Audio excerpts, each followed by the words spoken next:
নমস্কাৰ সকলোকে হয় নৰ্থ ইষ্টে নতুনকৈ চাইন কৰিছে মিজোৰামৰ 24 বছৰীয়া প্লেয়াৰ মাৰ্ক জথেনপুয়া লেফ্ট বেক হিচাপে খেলে আৰু এজ এ চেণ্টাৰ মিড হিচাপেও খেলিব পাৰে। তেওঁৰ আগৰ টিমৰ কথা যদি কওঁ তেন্তে হায়দৰাবাদৰ খেলিছিলে, দেন 1 year লোন ইষ্ট বেংগলৰ খেলিছিলে আৰু লাষ্ট ছিজন জামছেদপুৰৰ হৈ খেলিছিলে। 2023-24 চনত তেওঁ হায়দৰাবাদ এফচিৰ সৈতে 18খন মেচ খেলিছিলে।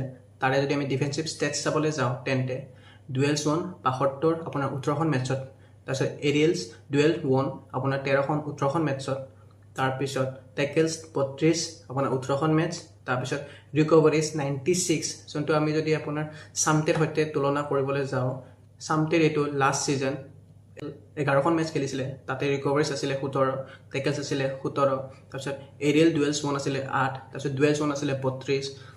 যদি আমি লাষ্ট ছিজনো চাবলৈ যাওঁ তেন্তে মাৰ্কে খেলিছিলে 10খন মেচ খেলিছিলে জামছেদপুৰ এফচিৰ সৈতে, য'ত তেওঁ ডুৱেলছ ওৱান আছিলে 33, তাৰপিছত এৰিয়েল ডুৱেলছ ওৱান আছিলে 8, তাৰপিছত ৰিকভাৰিজ আছিলে আপোনাৰ 42 আপোনাৰ 10খন মেটছত, টেকেলছো আছিলে 12।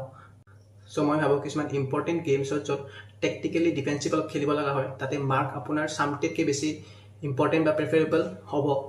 বাট ন' ডাউট চামটে attacking process and all passes বেছি বেটাৰ হয়। চ' আশা কৰোঁ এবাৰ নৰ্থ ইষ্টে ISL আৰু এবাৰ ডুৰাণ্ড কাপতো যাতে ভাল পাৰফৰ্মেঞ্চ কৰে। চ' আজিলৈ ইমানে। যদি ভাল লাগিছে নিশ্চয় লাইক আৰু ছাবস্ক্ৰাইবটো কৰিব। চ' আজিলৈ ইমানে। ধন্যবাদ। জয় অসম।